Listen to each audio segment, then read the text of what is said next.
Bienvenidos a mi canal, mi nombre es Pamela y en este día les voy a explicar acerca de la explotación desmedida hacia los indígenas por parte de los españoles durante el tiempo de la conquista de América. El 12 de octubre de 1492 inició el genocidio más grande de la historia. Al menos 90 millones de indígenas fueron exterminados y aquellos que sobrevivieron fueron explotados de distintas formas. A continuación voy a detallarles cada una de ellas. La encomienda es una institución colonial nacida en las Antillas en los primeros tiempos de la conquista. Como premio a la acción conquistadora, el español recibía un grupo de indígenas para dedicarlos al trabajo con la obligación de alimentarlos, vestirlos e instruirlos en la fe católica. A su vez, los encomenderos debían pagar un peso en oro por indio y por año a la corona como tributo. La mita es una palabra de origen quechua que significa turno.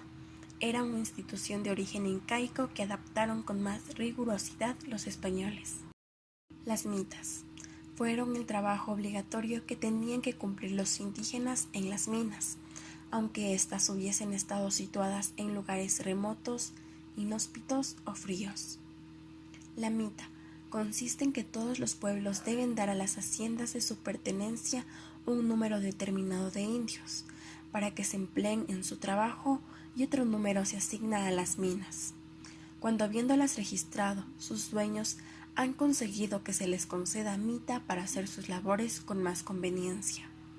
Los mitayos eran movilizados de acuerdo con reglamentos establecidos por los cabildos, de tal manera que solo podían ser sacados de sus pueblos en grupos de 100 en 100, no más. Y a cada uno se le asignaba un salario de un real. Reducciones o corregimientos. Se llamó así a los pueblos de indios, aislados de los pueblos españoles. Se buscaba que los indios llevaran una vida sedentaria y pacífica. Allí se podía controlar su trabajo y evangelizarlos. En las reducciones, la acción de clero fue muy importante. Tuvieron características realmente inhumanas por el trato que recibían los indígenas por parte de los españoles, quienes los convirtieron en verdaderos esclavos, pues frecuentemente las disposiciones de los cabildos quedaban burladas y los indios no recibían ni siquiera su salario.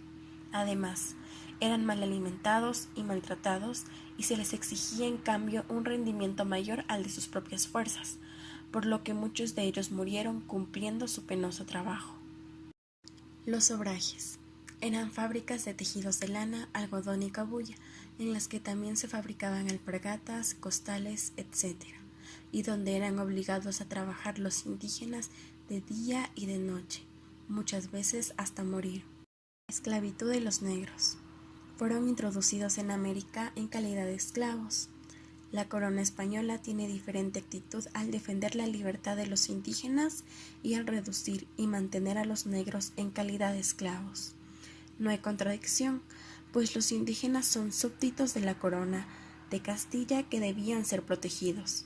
En cambio, los negros eran súbditos de reyes independientes. Si ellos los vendían, ni Europa ni España se cuestionaban el asunto. Los esclavos negros reemplazaban la escasa mano de obra indígena, especialmente en la zona antillana, y fueron dedicados al cultivo de azúcar y tabaco. Para finalizar, podemos concluir que se realizaron varios cambios con el descubrimiento de América, es decir, que al descubrirse América se produjo varios sucesos que cambiaron la vida de los habitantes del continente europeo y del continente recién conquistado. Espero que les haya agradado y ayudado este video. Muchas gracias.